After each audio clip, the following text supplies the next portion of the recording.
way the Tesla coil works is it creates an electromagnetic field, and anything within that confines of the field simply turns on.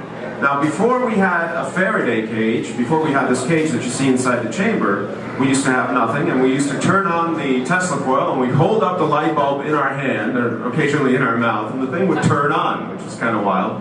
We've stopped doing that since, I don't know why.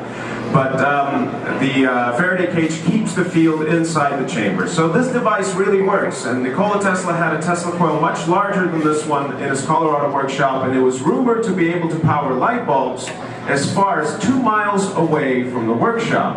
I don't think the 2 miles figure was accurate, but it was a really good story. Either way, this device does work, but there are practical limitations to the uses of Tesla coils in everyday life.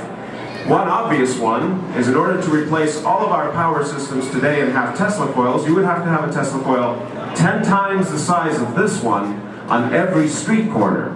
And it would have to be on 24/7. So if you ever took a walk with your dog at any time of the day, this is all you would hear.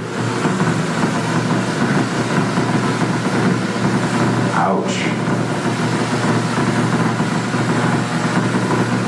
Life in a wireless city would get really old really fast, right?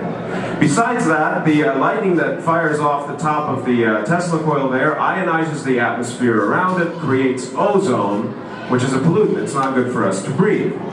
Power companies wouldn't know who to send the bill to because Tesla coils don't actually generate the power, they transform it. Inside the chamber, it's connected to a 220 volt outlet, and it transforms the power and creates wireless electricity. By the time the electricity actually comes out of the coil, we're talking about 500,000 volts. So it raises up the voltage significantly, but it drops the amperage. The amperage is the volume of electricity. So when people talk about being electrocuted horribly, it is the volume of electricity that hurts you, not its heat, not the voltage.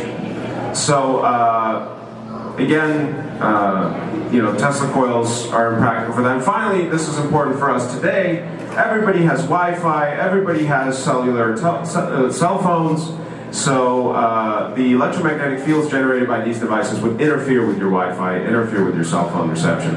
So this is totally not a good idea for us today. But it was not a waste of time for Nikola Tesla. He was eventually given credit for having created the radio. So wireless transmission of energy, something Tesla worked on, and the advances created by this device eventually were used to continue working on wireless technology. So I'm going to fire off this Tesla coil one more time. It was donated to us in 1937. It is very old, and it has caught fire before, which is why we only fire it off once an hour. So here we go. Get your cameras ready.